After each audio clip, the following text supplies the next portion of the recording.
have a question now. Jenny O'Connor here. I have a question for Adam. I really enjoyed your presentation, and I thought it was really interesting what you were saying about beautiful scenes.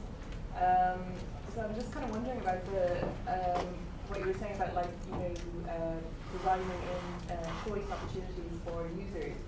And I'm kind of wondering, have you thought very much about, like, the range or degree of choice that users are able to take on board, or how that the scope for that choice, I guess? Yeah, absolutely. Kevin Lynch in 1961, in The Image of the City, he says that nodes, transit nodes particularly, are moments of heightened awareness, that we're confronted with this sort of complex decision space, and it's overwhelming. And that the confusion and the stress that occasions is something that, to some degree, we ought to be designing out of our systems. And I'm basically on board with that. I mean, I'm an urban commuter, and I don't like any more than anybody else getting to an interchange and having to find, the district line westbound as opposed to eastbound or something like that. I mean, it's always, a moment of stress. But I don't completely want to leave behind the notion that there is value in that heightened awareness. I think it's ultimately a very designerly kind of a challenge, and it's not something which is reducible to a science. I think that it comes down to processes that are going to frustrate a lot of people in this room, craft and art, ways of understanding the people using the system. It's interesting to hear about human factors research. I'll be frank, I haven't heard the word human factors in probably 15 years. And people are still working on it. Yeah, no, it's amazing to me. I was head of design direction for service and user interface design at Nokia, and we had moved towards an ethnographic inquiry. We had moved, from human factors through user-centered design, even through user-centered design, to direct ethnographic inquiry, and tried to build business cases and build business models around our direct experience of people using urban spaces and urban mobilities. And I guess that it's in that direct engagement with people that my best answer to your question is, we need to learn from people themselves, what an acceptable degree of choice is and what an overwhelming degree of choice is. Not trying to from the beginning, design that complexity out of things, but trying to provide them with what, in fact, they want. And the they is going to change radically from place to place, even potentially from neighborhood to neighborhood. And that's the design challenge for a scaled, interoperable system. Go here. Yeah, Robin Hickman from UCL. How do we make the digital future an inclusive future? So, say those who don't have access to the car or to the mobile technology, those who are wholly low-income groups, less educated groups, etc., etc. How is this not quite a society for them, or how can we design it in a way that it is? Yeah, well, I'm glad you mentioned that. I had to skip my case study, an example, but one thing comes to mind, which is work I was doing in Glasgow last year. And as you might know, Glasgow has a number of peripheral estates which are extremely deprived in many ways, and amongst other things, suffer from lack of transport access. And there are buses, but not very many. Not many people have cars. Not many people have bicycles because they cost money too. So then people club together and get a taxi to the nearest shopping mall, and so on. And this is it's not an inclusive way to do it. So then we say, okay, what could be done? And the answer is not any kind of blueprint or policy prescription. It's rather ways of working with local people to say, well, maybe we could start a bike club, and people could teach each other to service and maintain and put together bicycles out of the bits that are available. And maybe we could have a walking bus where the kids can actually get to school safely by going together. And maybe we could actually organise a minibus, for the old people, if the old people are coordinated enough to get this together, and so on and so on. In other words, social innovations often can take the place of technology gaps or infrastructure gaps. Now, the role of digital in that should be an enabling role. So, if you're trying to organise a neighbourhood, well, it's great if you've got a Facebook page. However, if you're in a position, in a location where very few people have access to Facebook, or they just don't do that kind of thing, well, actually, tried and tested methods will probably work much better, complemented with simple text messaging and so on and so on. So, and we can see the results of that in developing countries such as I think Nairobi was mentioned or Rio was mentioned, where people do amazing things. The very, very simplest of phone technology. So that's the rough and ready answer, I think, which is to say, we start with the humans and work from there.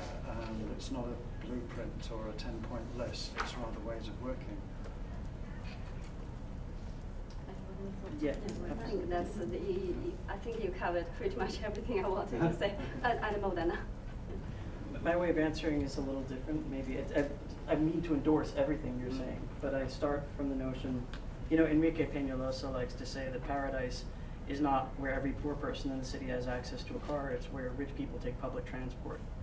And I very much endorse that line of thinking. It's precisely that we have the technologies lying at our feet, and we don't often think of them as solution spaces or potential ways that are, elements that are potential capable of being deployed in new frameworks. And if you do, enable the access to public transit through digital technologies, if you do enable true sharing, not what's currently being called the sharing economy, the farce that's turned into. If you enable the shared use of existing resources, the sorts of native abilities that people have everywhere for adaptive reuse, the jugab or the gambiarra, as they call it in Brazil, the ability for adaptively reusing the existing technologies and existing tools. I think that we have the capabilities and the components in front of us, and it's just using digital technologies to organize and motivate people as collectivities to grasp and take use of those potentials. Thank you. Where are we going now? Please. Just picking up on that last point, and the fact you didn't want to talk about business models at the beginning, and then you talked about business models, which I thought was quite interesting, because it is a complex kind of ecosystem you're trying to develop. How do you make those things that you were just talking about happen when there is some money involved somewhere along the line to enable? It might not be huge amounts of money, but there is money and you need to have capability and equipment and so forth put into the system. How do you make that kind of thing happen? I have two ways of answering that question. There's a line that splits the middle of my soul. My soul is cleaved in two. One half of that line is a social democrat that believes that it's the state's responsibility to provide mobility services to all the people, and simply that these should be provided for free as a matter of course by any civilized society. And I've seen transport economics that say that show very interestingly that the regional economic benefits of fully free public transport it's sort of like a revenue multiplier on the order of 1.6 over existing tax base. And that's when you fully subsidize a New York scale transit system so that it's a zero price of entry. I think that there's a very strong argument to be made for that. The other half of my soul is an anarchist. The other half of my soul, believes that people do best when organized themselves into federations of local autonomous collectives, and that we don't necessarily need to have things handed to us. And I've seen, again, in my work with Occupy, I've seen that the technological substrate on which Occupy was organized. Occupy was an extraordinarily labor-intensive affair, but not at all a capital-intensive affair. And in Occupy Sandy, actually did a much better job of delivering emergency relief services to people than either the American Red Cross or the United States Federal Emergency Management Agency. As a matter of fact, both of those organizations handed over operational responsibility largely to Occupy Sandy in the Rockaways, very interestingly. And it did that not at all based on capital or technology, but based on self-organized, principles of federated anarchist syndicalism, basically. So I think that there are social technologies, again, that we can make use of that may not be particularly appealing to in the current political climate, but that may ultimately be a way out of the conundrum in which we find ourselves. I would also comment, well, as you say, we all have these kind of split brains, and this is partly what I was trying to talk about, but in terms of business models, well, first of all, we can reframe this as an enterprise model, because it's not all about business and active making money. in business. It's also about social need, and it's also about distribution, and it's also about collective assets or ecological assets, and so on. All of which seems to suggest that we could expand the notion of what is an enterprise or what is a business, and this is in fact necessary to look at the wider range of options. Now, sometimes I work with projects which are funded by crowdfunder or Kickstarter.com, this kind of thing, or we exchange goods on free cycle, and so on, meaning generally that technology is a huge enabler of possibilities in collective action, collective investment, and so on. Now, it doesn't solve all the problems about ownership and getting the hard cash and so on. And nor does it scale really well. I mean, we used to use Craigslist a lot in San Francisco as free cycle here to exchange goods. Mm. And we found that when it breached a certain threshold of use, it was captured. I mean, the space was exploited for, I mean, it just filled up with junk, with noise. So I wonder if those mechanisms that you're talking about operate very effectively at a small scale, and I just wonder what the definition of that scale would be. Well, then we can look back at the history of political economy and the provision of infrastructure. Well, in places like Manchester and Birmingham, the municipality was formed in order to lay on, drainage and water and electricity and public transport. Not long after that, so but then that gains a whole sort of institutional, inertia of its own, which then is not always as responsive and self-organising as we would want to make it. So then a new generation of stuff comes up with a new kind of enabling mechanism through the digital social technology. So as to whether it scales up, well, I think we have to say, we need to look for ways to scale it up. Now, whether you can build, a subway line on crowdfunding and Kickstarter, well, there's a long way to go, but in principle, there is no reason why not. But the more that we do that, the more we approach kind of reinventing stuff that we actually invented 150 years ago. So, we should learn from these things. Where are we at now?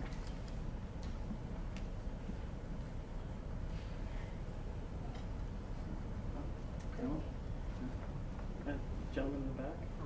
Hi, I have a question. With regards to bring more stakeholders into transport projects and stuff, have you looked at possible mechanism that we can bring together a few stakeholders? For example, if the government wants to build a new transport line to a certain area, like, is there a mechanism for us to bring the appropriate stakeholders, like residential developments, people who live there, the industries who might be concerned? Could there be a possible platform to bring these stakeholders to such relevant projects? Well, yes, in principle. Well, there's a whole history of realising a development gain through infrastructure provision. And in fact, large parts of the suburbs of London were built on that principle that, laying on a subway increases land values. And if you can capture those in advance to build the thing, then of course everybody is winning. Now, we live in a more complex world now, I think, where the stakeholders are many. And many of these stakeholders will not, be positive about new infrastructure, new developments, and so on. So then we have, a much more difficult sort of balancing, deliberative, democratic process to go through. If one still has certain kind of ideals at the back of one's mind, as I do myself, I have to say, then you say, there must be a better way than the traditional sort of planning inquiry, where it all lines up into pro-development and anti-development. It's a big legal battle, and at the end of the day, the thing is decided on legal points of law, rather than any other kind of more intelligent and collaborative way of working. So myself, I did work over the last 25 years on collaborative ways of working with stakeholders in urban planning and urban infrastructure situations. Now, of course, new technology does enable all kinds of things which were very difficult before. So previously we actually built models of neighbourhood out of cardboard and had the people, the residents, walk around them for the whole weekend and put in their ideas on bits of sticky paper. Now we have VR computer-aided design models to make it all more whizzy and efficient. Now, whether it really improves the outcome, I'm still, not convinced yet. But we're working on it. The Center for Deliberative Democracy at Stanford has papers that suggest that there are, in fact, precisely those technologically mediated processes of deliberative engagement that produce better outcomes and that do speak to stakeholder groups. I'm looking at some really interesting technologies right now. There's Loomio, Loomio, which is a mobile platform for collaborative and deliberative decision making. There's something called Liquid Democracy, which is a delegated democratic system that's designed to scale across the internet. These are platforms that are precisely designed to allow multi-stakeholder objectives to be discussed, to have real-time, actual live data brought in to deliberations to inform things, so you've got evidence-based decision-making. And I'm looking at something called VisiCities, which is a 3D urban modeling simulator which runs in any contemporary browser, and which, as you suggest, gets around that NIMBY challenge. I mean, obviously, if you take a neighborhood and you tell them that, well, we're going to put a highway through your neighborhood, nobody's going to want to hear that. But if you take people in a neighborhood and you say, you know what, we urgently need, and we believe that we urgently need, a highway to run from here to here, and it runs either around or through your neighborhood, and here's the evidence that we have to support that contention, and here are some possible pathways, then you can model that in VisiCities, bring real-time data into that, build an argument, get people invested in alternative pathways forward instead of the conservative resistant NIMBYism that so often hampers attempts to do anything innovative or frankly creative in cities. I'm not placing a whole lot of faith, in these platforms in and of themselves, but I do think they're very provocative and interesting directions, and I'm really glad that we have those, people thinking along those lines and beginning to produce these alternative directions. We have a question here, and it's probably the last question. Yeah, thanks. I'd like to invite Yan to reflect a little further on some of the points that your talk raised. One is about the idea of the experiments and paying attention to the human in the automobile. Should we think of this as efforts to take key controls and critical control decisions out of human hands so that the machines can make the adjustments, so that we're putting less responsibility on the person, so to speak? Or are we instead making adaptations to the way human beings are now, especially thinking of, I agree that they are maybe more interconnected, but maybe are they more distracted? So that's one question. And then the second one is, so we're making these adjustments so that the cars are going to move more intelligently through the urban grid. Now, doesn't that imply, if we extend your logic, that we have an urban grid, transport grid that is, let's say, coherent and well organized and well invested? It would seem then that the automobile transport grid is going to need significant investment and and attention for what might be scarce transport resources. In that case, I think the vision that we heard in discussion, that a good transportation system is one in which rich people take public transportation, wouldn't seem viable, in that you can't have it both ways. So I'd just be interested in your reactions to these questions. Can I just ask you to introduce yourself? Oh, I'm Gary Dimsky from Leeds University Business School. Thank you. Sorry. Let me just go to the first question first. By collecting driver's status information, what we want to do is not to take control from driver. That is the one thing we had a lot of discussion with sponsors and with researchers in the field. That is not what we want to do. What we want to do is that we all know human being has limitations. For some stuff, so for some simple, easy, repetitive stuff, machine does a better job than us.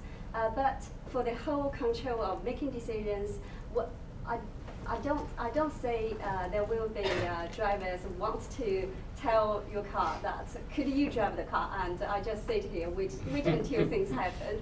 So it's a complementary assistant to the driving, and the goal is to enhance the driving experience rather than being too manipulative of the driving process. So that's it. And how about the second thing? Do you see this effort as is it part of an effort to maintain the automobile as the ultimate method of, we had this picture earlier of the progression of cars, and there was a question, is this evolution or revolution? So are we still mainly with the car, or will we move to something else in your vision? Well, I wouldn't say the driving could be easily replaced as part of our lifestyle, not in a foreseeable future. Actually, I was going to say something about the first question about the autonomous driving. Is that your question? Yeah. Another important application about collecting driver status information is for the autonomous driving, because when the driving is becomes so easy, the machine can take over most of the task. People have a tendency of lower their vigilance level significantly, really quickly, like maybe 5 minutes later. And how do we help them to re-engage back to this interactive process? That is one thing that human factor research are trying to do in this field.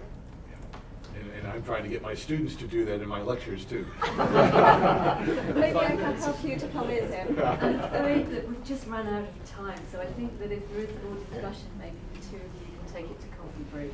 Thank you for your questions. Thank you very much for your presentation. Thank you.